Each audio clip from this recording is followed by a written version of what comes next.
여러분 안녕하십니까? 뉴스투데이 강원입니다.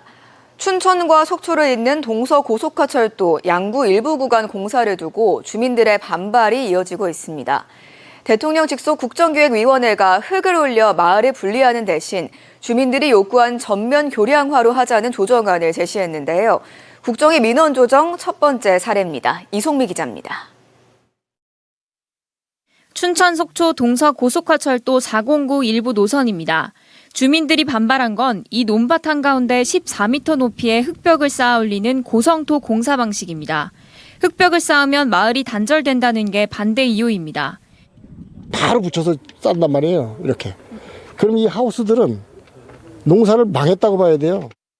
대통령 직속의 국정기획위원회와 국민권익위원회가 다시 양구를 찾았습니다. 지난달 현장 조사를 위해 방문한 지 한 달 만입니다. 전체 이 인근 주민들의 이익을 위해서 마을을 약간 희생하는 거거든요. 희생이에요, 마을은. 희생이기 때문에 희생에 따른 적절한 요구는 수용을 해주셔서 하는 것이. 국정위가 제시한 조정안은 교량화입니다. 흙벽을 쌓는 고성토 방식 대신 교량을 놓자는 주민들의 목소리를 수용하기로 한 겁니다. 주민들과 국민권익위원회, 사업자인 국가철도공단은 조정안에 모두 합의했습니다. 양구군은 환영했습니다. 우리 국정위에서 또 직접 필천을 도와주신 것에 대해서는 거듭해서 고맙고 감사하다는 말씀드리고, 국가철도공단은 355m 길이의 고성토 구간 전부를 교량으로 바꿔 시공하고 양구군은 필요한 인허가 절차를 처리하기로 했습니다. 관건은 재원 조달입니다. 철도가 흙벽이 아닌 교량으로 바뀌면서 사업자인 국가철도공단은 추가 공사비를 마련해야 합니다. 추가 공사비는 약 82억 원. 양구군은 국토교통부, 기획재정부와 정확한 공사비와 부담 비율까지 처음부터 다시 협의해야 합니다. 다만 국정기획위원회가 지역 민원을 조율한 첫 사례인 만큼 양구군의 부담을 최소화하는 방향으로 협의가 이루어질 것으로 예상됩니다. MBC 뉴스 이송미입니다. 원주의 한 복지원에서 직원들의 장애인 학대 행위가 빈번하다는 내부 폭로가 나왔습니다. 주로 CCTV가 없는 방으로 데려가 폭행 등의 인권 침해가 벌어졌다는 내용인데요. 관계기관의 조사가 시작된 가운데 복지원은 대부분의 의혹을 부인하고 있습니다. 유주성 기자가 취재했습니다. 장애인과 노숙인들의 보금자리 역할을 하는 원주의 한 복지원. 지난 6월 말 시설 내부에서 비명소리가 터져나왔습니다.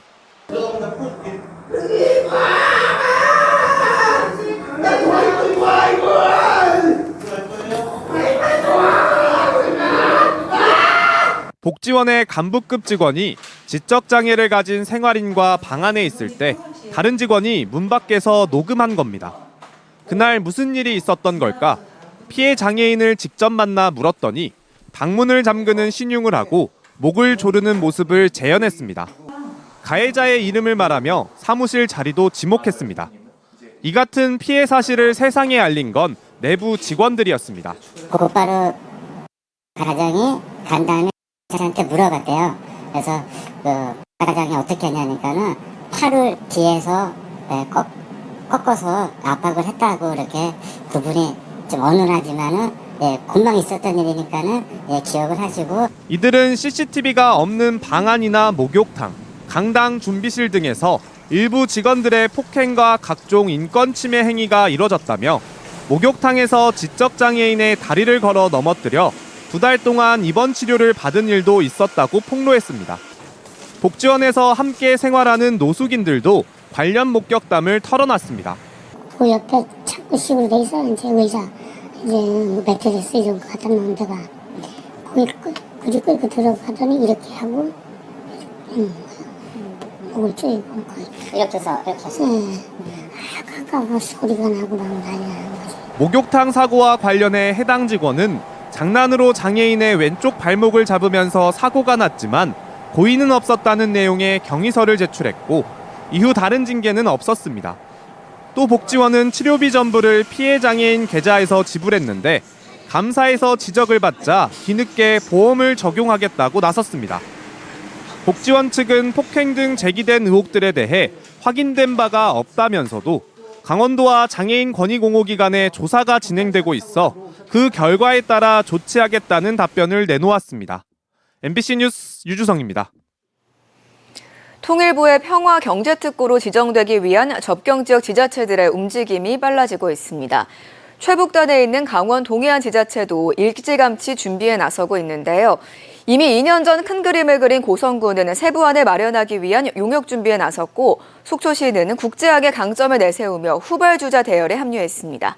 이하라 기자가 취재했습니다. 남북 경제 교류와 경제 공동체 실현을 목적으로 조성되는 평화경제특구. DMZ 남방한계선 또는 NLL과 가까운 전국 17개 지자체가 대상인데 강원도에서는 고성과 양구, 인제, 화천, 철원, 춘천까지 6곳에서 지난 1일 속초가 7번째 대상지로 추가됐습니다. 지난 4월 기본구상을 마련한 통일부는 지난달 현장 실사를 진행하는 등 새 정부 들어 본격적으로 사업을 꾸려나가고 있습니다. 특히 오는 10월 마무리될 기본계획 수립 연구 용역에 따라 전국 17개 대상지 중 어느 지역이 평화경제특구로 지정될지 윤곽이 드러날 전망입니다. 평화경제특구법은 2023년 12월 시행됐는데 고성군은 8개월이나 빠른 4월에 발빠르게 기본구상을 마쳤습니다.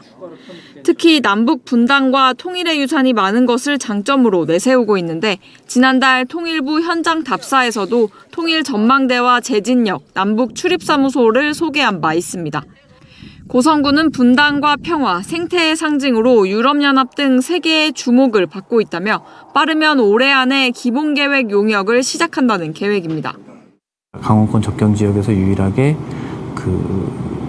남북한 철도랑 도로가 연결돼 있고 그래서 육로 그리고 저희 이제 해로 관광했던 경험도 동해에서 갔던 경험도 있고 해서 지난 3월 접경 지역으로 지정된 속초시는 평화경제특구 사업에 뛰어들기 위해 지난 6일 강원연구원에 기본구상 용역을 의뢰했습니다.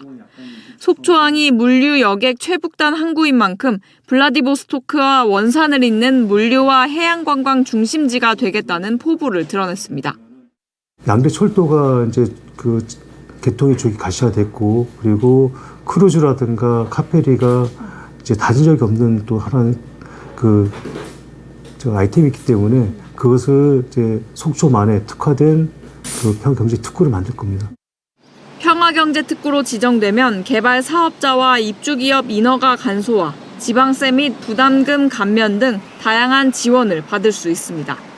특히 30조에 달하는 남북교류협력기금에서 일부 재정을 지원받게 되고 접경 지역으로 그동안 취약했던 점이 오히려 장점으로 작용할 수 있는 기회가 될 것으로 예상됩니다. MBC 뉴스 이하라입니다. 강원도가 찾아가는 신청 서비스를 통해 민생회복 소비 쿠폰 100% 지급 목표를 밝혔습니다.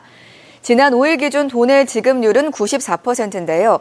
이 찾아가는 신청은 거동이 불편한 고령자와 장애인, 정보 취약계층 등을 대상으로 읍면동 행정복지센터가 방문해 신청을 지원하는 제도입니다. 강원도는 또 소비 쿠폰이 실질적인 지역경제 회복으로 이어질 수 있도록 오는 17일까지를 소비 촉진 주간으로 운영하고 있습니다. 원주 불온 일반산업단지 안에 조성 중인 미래항공기술센터가 올해 12월 준공을 앞두고 있습니다. 미래항공기술센터는 중대형급 유무인 드론의 시험평가 인증센터로 비행 조종 안전성 평가 시스템 등의 시험 장비를 갖춰 기술 신뢰성을 검증하는 업무를 수행하게 됩니다. 사업비 290억 원이 투입됐고 한국산업기술시험원이 운영을 맡습니다. 원주시는 관련 기업 유치를 통해 미래항공산업 중심지로 도약하겠다는 구상입니다. 강릉관광개발공사가 행정안전부 주관 전국지방공기업 경영평가에서 강원도 내 유일하게 우수 등급인 나등급에 선정됐습니다. 강릉관광개발공사는 어려운 경영환경 속에서도 자체 사업 활성화와 수익 창출 노력, 재무 건정성 확보 등으로 4년 연속 우수 등급을 받았습니다. 한편 강원도시개발공사와 춘천, 동해, 정선, 원주, 속초, 영월은 5개 등급 중 3번째인 다등급을 받았습니다.